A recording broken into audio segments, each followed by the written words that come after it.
गुरुर्ब्रह्मा गुरुर्विष्णुः गुरुर्देवो महेश्वरः गुरुः साक्षात् परब्रह्म तस्मै श्री गुरवे नमः।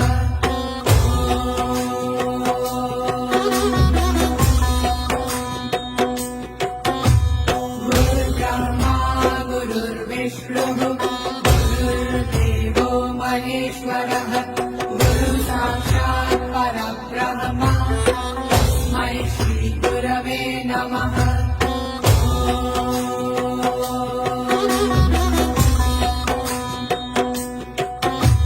गुरुर्ब्रह्मा गुरुर्विष्णुः गुरुर्देवो महेश्वरः गुरुः साक्षात् परब्रह्म तस्मै श्री गुरवे नमः।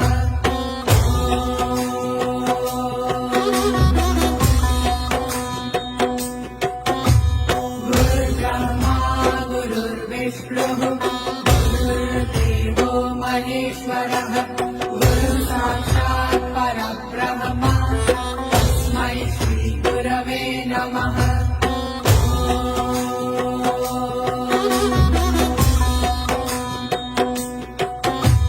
गुरुर्ब्रह्मा गुरुर्विष्णुः।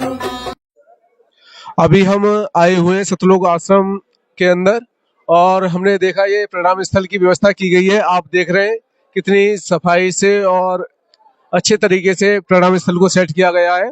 जब आप सतलोक आश्रम के अंदर प्रवेश करेंगे तो आपको होती है, आगे चल के देखते हैं व्यवस्था। सामने हमें जूता घर दिखाई दे रहा है। जूता घर में कैसे क्या व्यवस्था है, चलिए आइए जानते हैं। अभी हम आ गए हैं जूता घर में और यहाँ पे जूते चप्पल से संबंधित कुछ व्यवस्था देखने को आ रही है और हम देख रहे हैं कि सामने ये जूता चप्पल जमा किए जा रहे हैं और ये टोकन भी दिया जा रहा है उनको प्रूफ के तौर पर। चलिए जानते हैं यहाँ के सेवादारों से कैसी क्या व्यवस्था है। सच्चा हुआ जी। अच्छा है जी। हुआ जी, आप कहाँ से हैं? रोहतक से जी। आपका शुभ नाम क्या है? सोनू दास।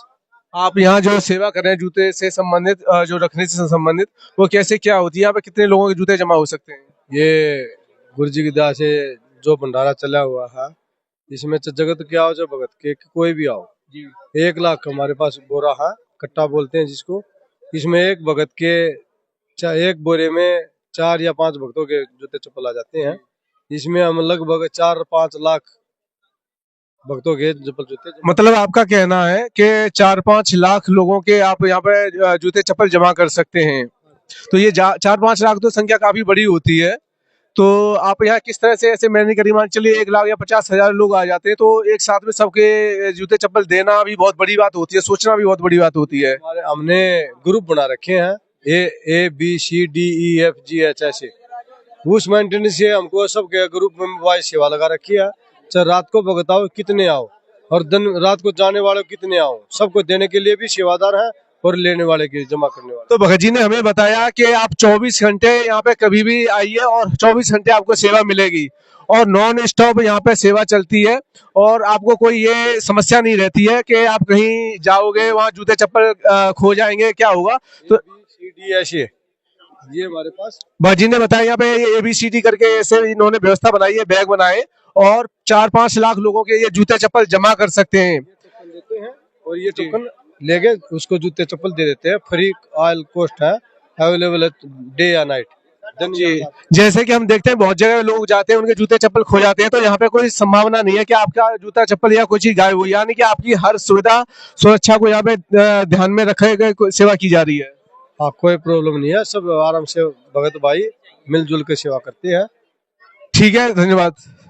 तो आप देख रहे हैं यहाँ पे बताया गया कि 4-5 लाख लोगों की व्यवस्था जूते चप्पल की स्टोर की जा सकती है और अगर कोई आना चाहते हैं यहाँ पे तो आप निसंकोच होकर आ सकते हैं और व्यवस्था यहाँ पे काफी मजबूत और दृढ़ता से की जा रही है। चलो आगे और व्यवस्था देखते हैं कैसे क्या सेवा चल रही है। मुख्य देख रहे हैं और यहाँ सेवादार सभी जोर शोर से लगे हुए हैं। आपके सामने सेवादार अपनी सेवा में उपस्थित है,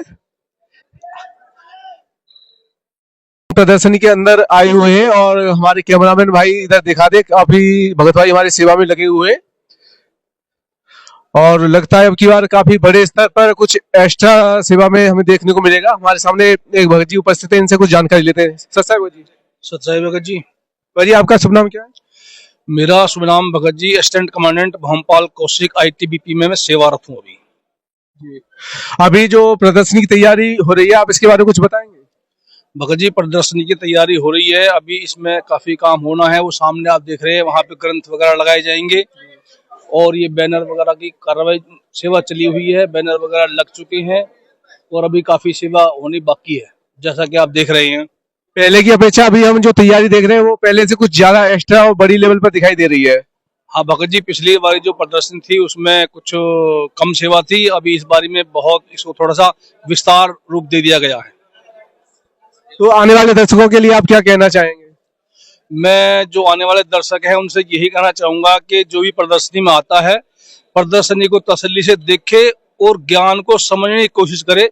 हमारे सामने यहाँ पे धर्म ग्रंथ रखे रहते हैं, जो आने वाले भाई बंधु हैं जगत के हैं, वो अपने जो उसके अंदर उनके मन में कोई संशय हैं, उन संशयों को दूर करने के लिए यहाँ सभी धर्म ग्रंथ उपस्थित होंगे। जिस भी धर्म ग्रंथ में उनको अपना संशय दूर करनी है वो उसमें देख सकता है। यहाँ पे हमारे जो भगत भाई हैं वो उनको अच्छी तरीके से समझा देंगे। भगत जी ने यहाँ पे बताया हमें कि यहाँ पे धर्म ग्रंथों की भी उपस्थिति रहेगी, धर्म ग्रंथ भी यहाँ पे प्रदर्शनी में रखे जाएंगे और ये मुख्य बिंदु होता है क्योंकि धर्म के नाम पर जहाँ प्रचार होते हैं, सेवाएं होती हैं, वहाँ पे ज्यादातर दिखावा होता है, लेकिन धर्म ग्रंथों को नहीं हमारे सामने दिखाया जाता कि उसमें सच्चाई क्या है। तो ये सबसे बड़ी बात है कि समाज में लोग धर्म ग्रंथों को जाने, पहचाने और उस हिसाब से सच्चाई को और भगवान को और सत्य को पहचाने। तो आने वाले टाइम में हम देखेंगे कल किस तरह से क्या व्यवस्था हमारे सामने उपस्थित है। अभी सभी भगत भाई अपने सेवादार अपने लगे हुए और कल हम आपको लाइव दिखाते हैं यहाँ की व्यवस्था। सर अभी हमारे सामने कुछ तस्वीरें दिखाई दे रही हैं, यहाँ पे लगता है कुछ ऐसा दिखाई दे रहा है जैसे संत रामपाल जी महाराज को जो सम्मान दिया गया था उनसे संबंधित जो प्रूफ थे वो हमें दिखाई दे रहे हैं। आइए देखते हैं और कैसे क्या है।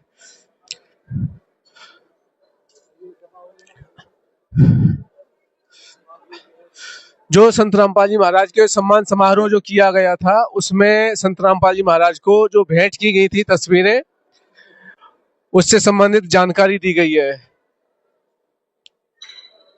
जो खाप पंचायतें, ग्राम पंचायतें हैं थी, उनके द्वारा जो सामान संत रामपाल जी महाराज को भेंट किया गया था सम्मान स्वरूप में, ये हल आप सामने देख रहे हैं और सम्मान रूप में जो तस्वीरें हैं अलग अलग पंचायत के हिसाब से और कितना सामान किसे दिया गया है वो आप यहाँ पर देख सकते हैं।